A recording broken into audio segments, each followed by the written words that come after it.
Bonjour ou bonsoir, tout dépend à quelle heure vous écoutez ce podcast de l'ODJ Média.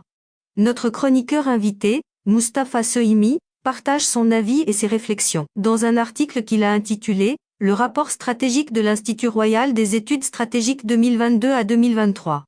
Maroc, la diplomatie océane ». Alors écoutons-le dans ce podcast.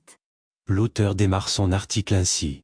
Pour son rapport stratégique 2022 à 2023, l'Institut royal des études stratégiques, dirigé par Mohamed Tafik Mouline, a retenu ce thème global, l'océan, enjeu mondial et solutions planétaires. Un volume de quelques 300 pages qui alerte sur les contraintes et les risques pesant sur l'océan, patrimoine commun de l'humanité et moteur de la vie de notre planète. Il faut faire quelque chose, les écosystèmes océaniques se détériorent, les littoraux aussi, sans oublier la mort lente du vivant marin.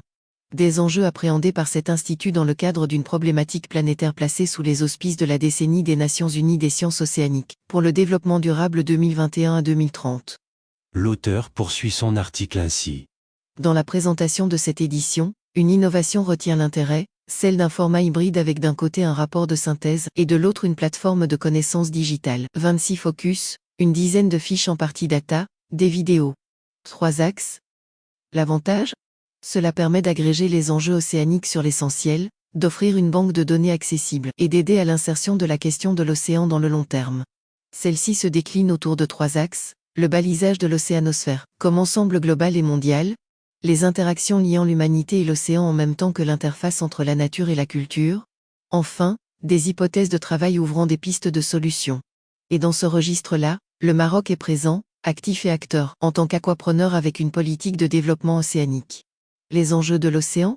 Il faut les rappeler, 1,3 milliard de kilomètres cubes, 71% de la surface terrestre, 95% de la biosphère, la clé de l'habitabilité de la planète comme régulateur du climat, grâce à sa production d'hydrogène et son absorption de gaz carbonique. Or l'océan accuse une grande altération de ces différents milieux par suite du changement climatique et des activités humaines. Les risques sont réels, à savoir un réchauffement de la planète, un environnement menacé et une biodiversité marine qui se dégrade. Des game changers s'imposent à l'évidence pour juguler des conséquences encore peu maîtrisées. L'auteur explique ainsi. Pour sa part, le Maroc a historiquement une longue tradition maritime.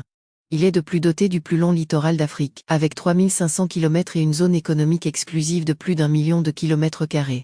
Le Maroc contemporain prolonge et consolide cette vocation, plan Alioti 2009, Tangemed, premier port africain à conteneurs et le projet du port en construction de Dakhla Atlantique.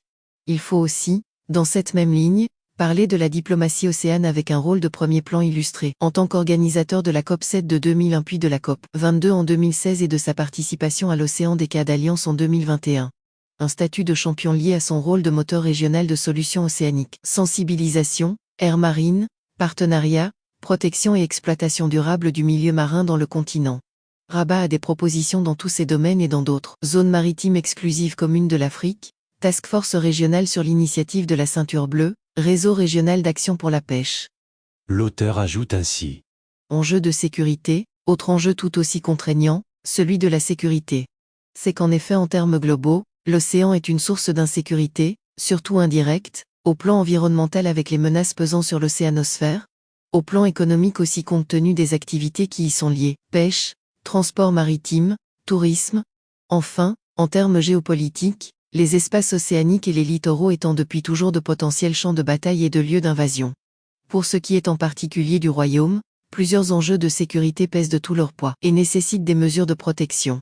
L'un d'entre eux a trait aux approvisionnements, un autre regarde la pollution des eaux côtières et du littoral. La façade atlantique compte plus de 80% des effectifs permanents des unités industrielles, 35% de la capacité touristique et 92% du trafic maritime.